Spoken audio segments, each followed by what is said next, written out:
Blades of Shadows, the Crimson Tide. The village of Kagenoka, cradled between misty mountains and lush bamboo forests, was a haven of peace. Its ninjas lived quietly, honing their craft to protect their people from distant threats.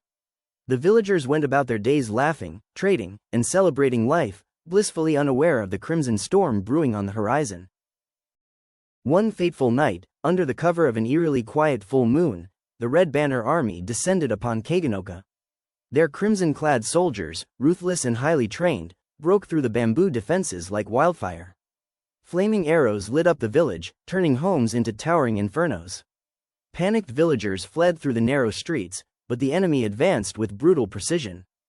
The ninjas fought valiantly, their shadow techniques slicing through the chaos, but the Red Banner soldiers were relentless, their unity unmatched. Screams echoed as the once vibrant village was painted in shades of fire and blood. The central temple collapsed as the banners of the invaders fluttered proudly in the blazing wind. Kagenoka was brought to its knees. Miles away, but in a world entirely different, a boy named Takumi stood in front of a strange shrine he stumbled upon during a camping trip.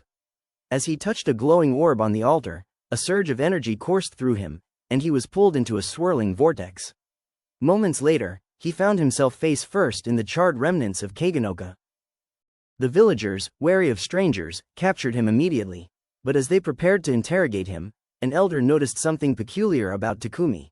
A faint, glowing mark on his wrist. It bore the symbol of the ancient, Hano Miko, the fabled protector who would rise when the village was in peril. Though Takumi was an ordinary teenager from the modern world, he was thrust into a reality he couldn't escape.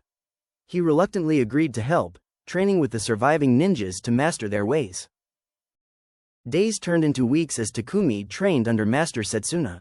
The training was grueling. He sparred on the village rooftops, testing his balance and reflexes.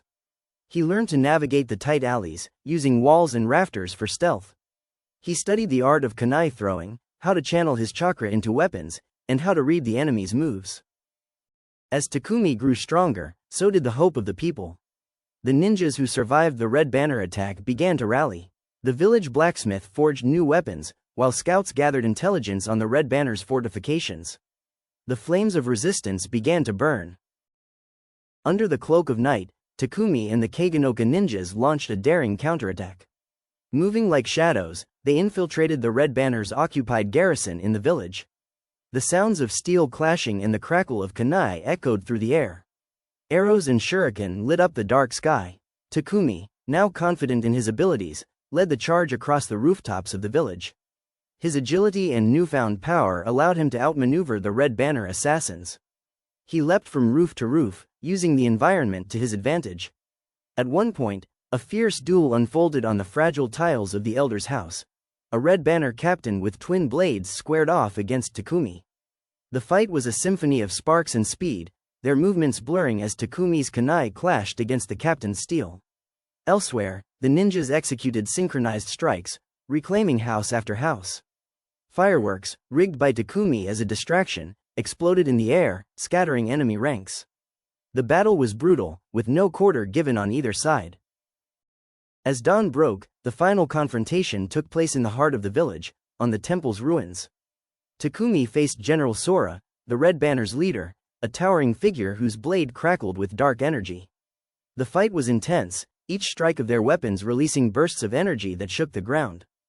With the villagers and ninjas cheering him on, Takumi summoned the last of his strength and activated the mark on his wrist. It unleashed a powerful wave of light, blinding the general and leaving him vulnerable. With one final, decisive strike, Takumi defeated him, and the Red Banner army fled, their reign of terror shattered. The villagers crowned Takumi their hero, rebuilding Kagenoka with renewed hope. But as Takumi stood atop the village walls, gazing out at the horizon, he noticed a faint trail of dark smoke spiraling far in the distance. The enemy's banners may have fallen, but their threats remained.